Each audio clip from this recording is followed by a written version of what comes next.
রান্নাবাটির পক্ষ থেকে সকল দর্শক বন্ধুদের স্বাগত জানিয়ে শুরু করছি আজকের রেসিপি। আজকে বানিয়ে ফেলেছি দারুণ স্বাদের মুসুর ডাল দিয়ে ঝিঙের একটা রেসিপি। যদি রেসিপিটি আপনাদের ভালো লেগে থাকে তাহলে অবশ্যই রান্নাবাটি চ্যানেলটিকে সাবস্ক্রাইব করে আমাদের পাশে থাকুন। প্রথমেই এর জন্য ছোট বাটির 1 বাটি পরিমাণ মুসুর ডাল নিয়ে নিচ্ছি। মুসুর ডালটাকে ভালো করে ধুয়ে সেদ্ধ বসাবো।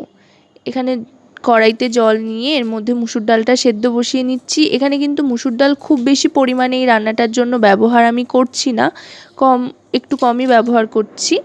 আর মুসুর ডাল যে সেদ্ধ করব সেটাও কিন্তু একটু শুকনো শুকনো করেই সেদ্ধ করব। শুধুই মুসুর ডালটা সেদ্ধ বসিয়ে দিলাম, আর কিছু এখানে ব্যবহার করছি না, নুন বা কাঁচা লঙ্কা। এবার 5 থেকে 7 মিনিট বাদে ঢাকনাটা সরিয়ে নিলাম। দেখুন শুকনো শুকনোভাবে কিন্তু ডালটা সেদ্ধ হয়ে গিয়েছে। এবার এই ডালটা নামিয়ে নেব। এই রেসিপিটা একটু শুকনো শুকনো হয়, একদম কিন্তু ঝোলঝোল হয় না। এবার এটা নামিয়ে নিয়ে কড়াইতে সাদা তেল গরম করে তাতে একই সাথে হাফ চামচ রাঁধুনি আর 1 টিস্পুন মতো কালো জিরে, সাথে 2টো শুকনো লঙ্কা ফোড়ন দিয়ে দিলাম। এবার পেঁয়াজ কুচি দিয়ে দিলাম ভাজার জন্য। রাঁধুনিটা কিন্তু অবশ্যই ফোড়ন হিসেবে দেবেন, তাহলে কিন্তু বেশ অন্যরকম একটা ফ্লেভার আসবে। এবার পেঁয়াজটা একটু ভালো করে ভেজে নেব। 1 থেকে 1.5 মিনিট পর্যন্ত পেঁয়াজটার একটু লালচে রং আসা পর্যন্ত ভাজতে থাকবো। এবার এর মধ্যে দিয়ে দিলাম কয়েকটা টমেটো কুচি। এখানে একটা মাঝারি সাইজের টমেটো কুচি করে নিয়েছি। এবার দিয়ে দিচ্ছি স্বাদ মতো লবণ। লবণটা দিয়ে দিলাম, এতে করে টমেটো পেঁয়াজ দুটোই খুব তাড়াতাড়ি নরম হয়ে আসবে। এবার দিয়ে দিলাম পরিমাণ মতো হলুদ। এখানে 1 টিস্পুন পরিমাণে হলুদ দিয়ে দিলাম। আর এবার দিয়ে দিচ্ছি রোস্টেড ধনে আর জিরে গুঁড়ো। এটা দিয়ে এবার সমস্ত গুঁড়ো মশলা মোটামুটি দিয়ে দিয়েছি। এগুলো দিয়ে এবার ভালো করে কষিয়ে নেব।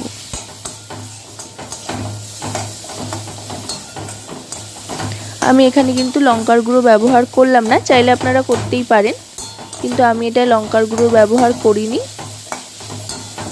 এবার ভালো করে মশলাটা কষিয়ে নেব। মশলাটা কষানো হয়ে যাওয়ার পর এবার এর মধ্যে দিয়ে দিচ্ছি ঝিঙে। এখানে আমি 2টো মাঝারি সাইজের ঝিঙে কেটে নিয়েছি লম্বা লম্বা করে।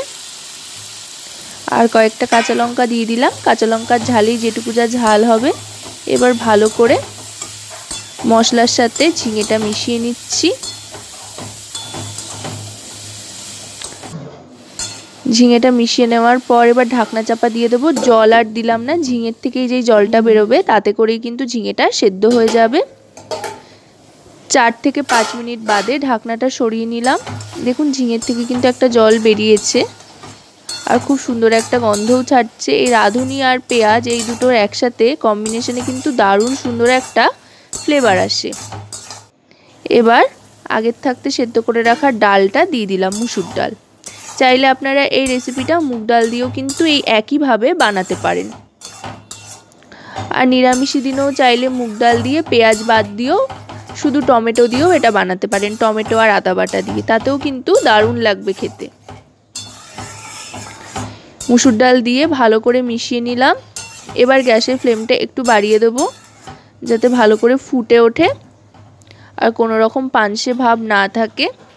চাইলে আপনারা যদি বেশি গ্রেভি পছন্দ করেন বা ঝোলঝোল বানাতে চান, এর মধ্যে কিন্তু এক্সট্রা জলের ব্যবহার করতেই পারেন। আমি এক্সট্রা জলের ব্যবহার আর করিনি। এরকম শুকনো শুকনোভাবে ভালো করে কষিয়ে নিয়েই ডালটা দিয়ে তারপরে এটা সার্ভ করে দিচ্ছি। তো দেখতেই পেলেন একেবারে কম মশলায় চটজলদি কত সুন্দর আজকের এই ঝিঙে দিয়ে মুসুর ডালের রেসিপি তৈরি হয়ে গেল। তো আজকের এই রেসিপিটি আপনাদের কেমন লাগলো সেটা কিন্তু অবশ্যই আমাকে কমেন্টের মাধ্যমে জানাবেন। সকলে খুব ভালো থাকবেন ও রান্নাবাটির সাথে থাকবেন।